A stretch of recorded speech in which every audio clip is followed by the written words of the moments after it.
Bienvenue à tous pour le deuxième et dernier jour de la 58e édition du Caucus africain qui se déroule ici même au pays du lait et du miel, au Burundi et à Bujumbura en particulier. Sur la question de la démocratisation de la technologie en matière d'énergie renouvelable. Parce que, encore une fois, l'Afrique se positionne sur cette question comme un consommateur net de technologie en matière d'énergie renouvelable. Sur les panneaux solaires, tout est encore fabriqué en Chine. Je ne connais pas encore d'industrie de haut niveau en Afrique qui fabrique les panneaux solaires ou qui maîtrise la technologie sur l'énergie renouvelable, que ce soit l'éolienne et que ce soit toutes les énergies renouvelables. Nous sommes encore en marge de la technologie. C'est pour cela que je vais voir qu'est-ce qui est prévu par la banque sur la démocratisation de la technologie et qui fait en sorte que nos pays puissent maîtriser et produire cette technologie ou bien ces industries de sorte à ce que nous puissions conserver la richesse par l'intérieur. Une lampadaire dans un village crée de l'activité. Mais vu les difficultés auxquelles nous sommes liés, notamment à l'équilibre des comptes macroéconomiques, au respect des déficits budgétaires et à un renseignement endogène des financements, nous allons avoir du mal à atteindre ces objectifs-là.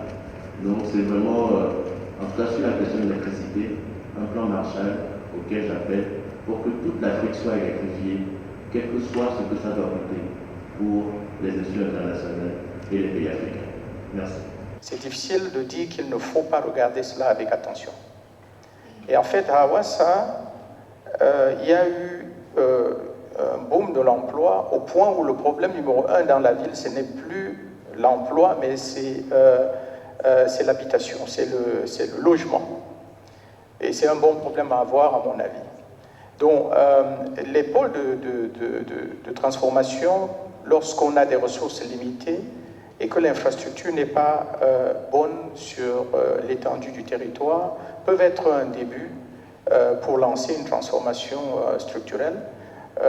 Mais le plus important, c'est qu'il faut concomitamment améliorer le climat de l'investissement dans tout le pays. Autrement, cela a tendance à rattraper la zone industrielle s'il n'y a pas un bon climat d'investissement. Donc il faut naturellement, si l'on a les paramètres macroéconomiques requis, parce que l'un des problèmes, c'est aussi le taux de change lorsqu'il s'agit de cette transformation structurelle. Lorsque le pays a les éléments qu'il faut, on peut bien sûr en tirer un très très bon gain pour lancer la création d'emplois, mais l'amélioration du climat d'investissement est essentielle sur tous les territoires. Quand on pense maintenant à notre niveau d'adoption, notre niveau d'usage des technologies numériques, mais là aussi on réalise que dans certains pays, je viens de passer un séjour de plusieurs années en Tanzanie et à côté du Kenya, on sent que dans ces pays-là, il y a des centaines de milliers de jeunes qui participent activement à la conception de services, de produits, donc qui sont vraiment dans le domaine déjà, qui comprennent très très bien ce qu'il faut faire.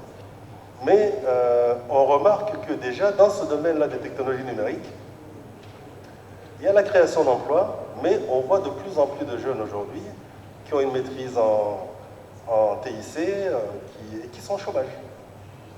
Donc, autant il y a ces hubs d'innovation,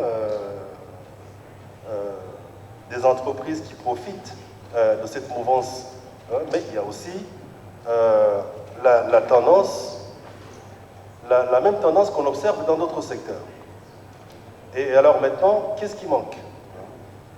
Dans notre région, et en l'occurrence au Burundi, la question à se poser, c'est qu'est-ce qui est fait par l'État ou par le secteur privé structuré, ou alors par nos champions du secteur privé, qu'est-ce qui est fait pour appuyer pour supporter ces petites entreprises qui sont majoritaires? Est-ce qu'il y a un dispositif en place pour aider ces petites entreprises à grandir?